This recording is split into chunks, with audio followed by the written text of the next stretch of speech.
Valentine dan solusinya. Santo Valentino. Santo artinya suci.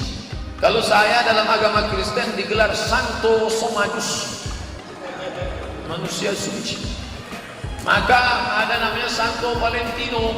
Dialah yang membebaskan tentara yang sedang bercinta, dinikahkannya, maka akhirnya dia dibunuh. Lalu hari kematian itu dikenang dengan hari cinta. Tapi ternyata nanti tanggal 14 Februari itu adalah hari zina internasional. Di malam itu semua orang keluar dengan pasangannya. Bahkan hotel-hotel di Pekanbaru pasang harga promo malam cinta setengah harga plus sarapan pagi. Hati-hati, jaga. Makanya nanti malam 14 itu buat pengajian di masjid-masjid, pengajian menolak kemungkaran. Tapi jangan buat malam ini pengajian kita tentang mengenang Valentino. Jangan. Tahun lalu di Masjid Agung kita buat. Nanti malam mau acara, undangan dibuat sore. Saya waktu malam tuh masih makan ikan bakar di Harapan Raya. Saya tak ada orang datang, paling semua orang bonceng-bonceng.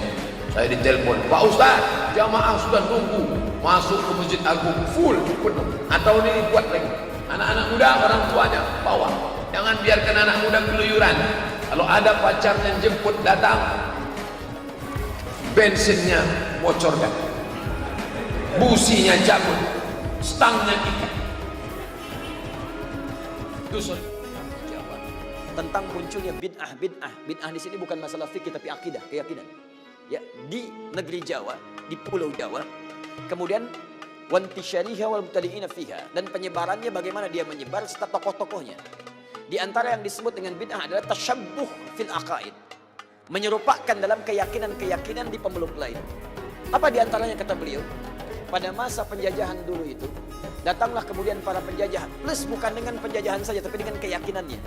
Mereka membangun kanais, pusat-pusat ibadah mereka. Ya, kalau dulu yang datang itu Portugis, maka dia bangun gereja, kemudian juga Belanda datang bangun gereja. Ketika dibangun, dia kemudian mengajak dengan misi supaya orang-orang convert, pindah agama pada keyakinan mereka. Bagaimana caranya? Salah satunya dengan tasyabuh. Mengajak kemudian dengan pakaian-pakaian, ya, ciri khas, pakai topi-topi khusus, pakaian-pakaian khusus dengan pakaian yang dipakai mereka untuk ibadah. Ada lagi yang memberikan biskuit, ada yang memberikan makanan macam-macam.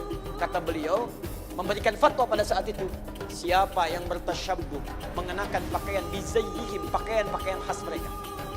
Bisa, maaf, ya, pakaian topinya dipakai. Kemudian bisa menggunakan pakaian-pakaian tertentu yang memang digunakan untuk kepentingan ibadah agama tertentu. Maka beliau hukumi yang seperti itu tasyabbuh bil kufri fahuwa kafirun wa haramun. Yang seperti itu dihukumi dengan haram. Tasyabbuh itu artinya menyerupakan dari perbuatan yang dengan perbuatan itu menunjukkan pola ibadah tertentu, pola keyakinan tertentu yang dilarang dalam Islam. Jelas? Ada orang beda kepercayaan dengan kita, dia mengenakan pakaian, tak ikuti pakaian itu disebut tasyabbuh yang dilarang. Ada orang punya kebiasaan, misal ada ulang tahun, tiup lilin,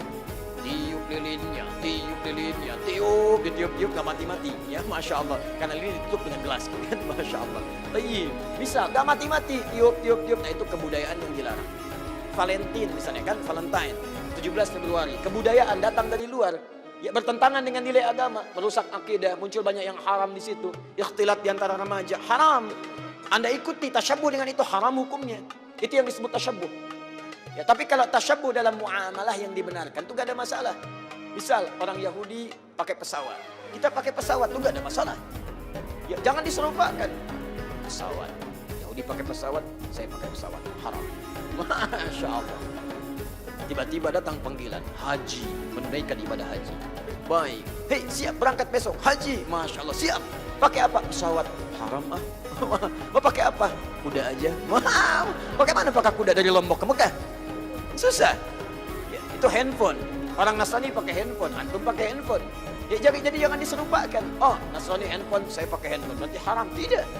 Ya, Anda boleh gunakan itu. Ketika mereka menggunakan, Anda gunakan. Cuma perbedaannya, bagaimana cara Anda menggunakan itu. Mereka gunakan misalnya untuk keyakinan mereka. Anda gunakan untuk keyakinan Anda. Update waktu sholat, masukkan program Quran di dalamnya. Ada yang sifatnya serupa. Dia nelpon, Anda nelpon. Itu bukan tasyabbuh. Karena itu pola umum dalam kehidupan. Dia bicara, Anda bicara. Dia makan, Anda makan. Itu bukan tasyabbuh. Cuma perbedaannya, apa yang Anda makan, apa yang mereka makan.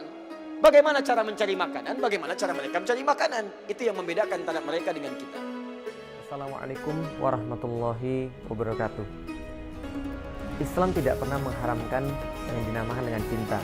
Bahkan Islam memberikan ruang untuk cinta, dan Allah Subhanahu wa taala mensifati dirinya dengan Ar-Rahman Ar-Rahim, yang Maha Pengasih lagi Maha Penyayang.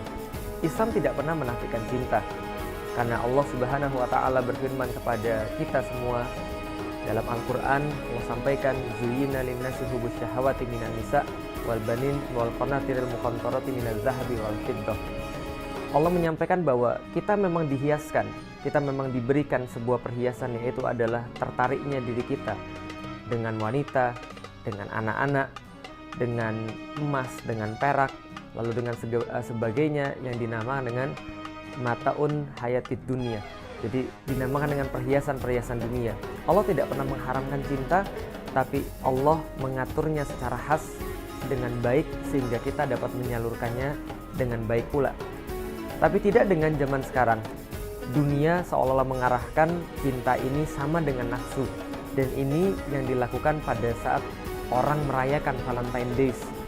Ketika Muslim merayakan Valentine Days, mereka tidak ada ubahnya dengan orang-orang yang lain yang tidak beragama Islam.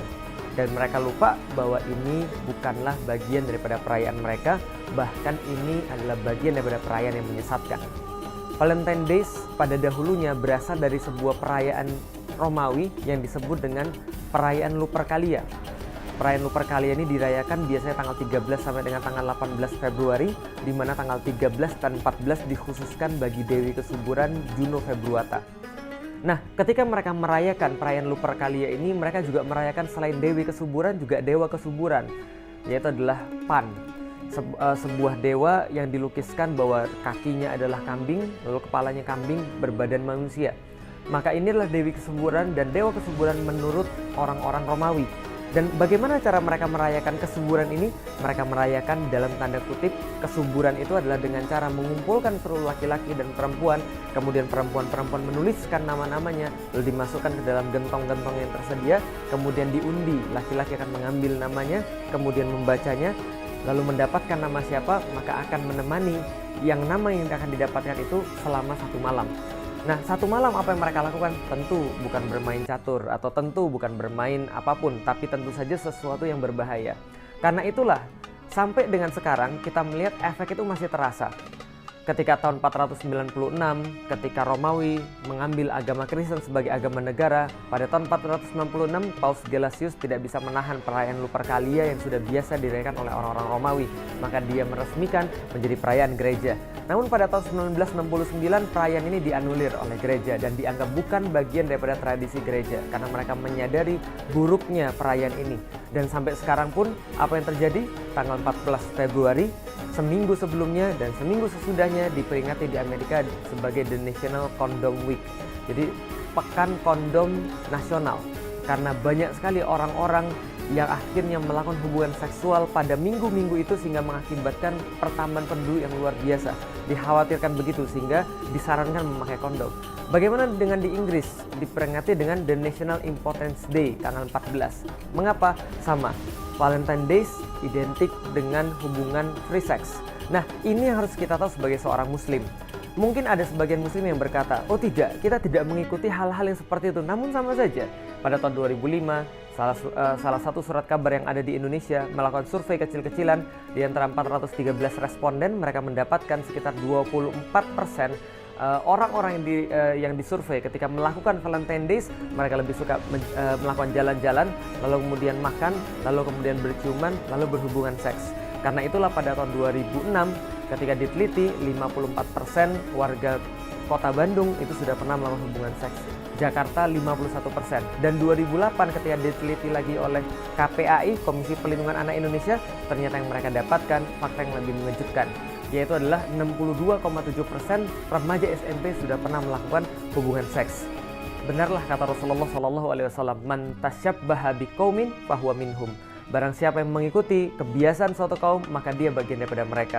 Dan kita renungi bagaimana Rasulullah berpesan kepada kita, kalian senantiasa akan mengikuti sunnah-sunnah orang-orang sebelum kalian, mengikutinya sejengkal demi sejengkal, lalu sahasta demi sahasta, sampai mereka masuk ke lubang biawak pun Anda akan ikut masuk.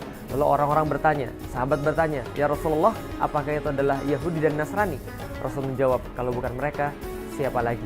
Maka Valentine Days bukan bagian daripada perayaan kita, bahkan adalah perayaan yang sangat menyesatkan. Maka kaum muslimin tidak boleh tertipu, ikut-ikutan meramaikan, apalagi merayakannya. Wallahu a'lam bishawab. Assalamualaikum warahmatullahi wabarakatuh.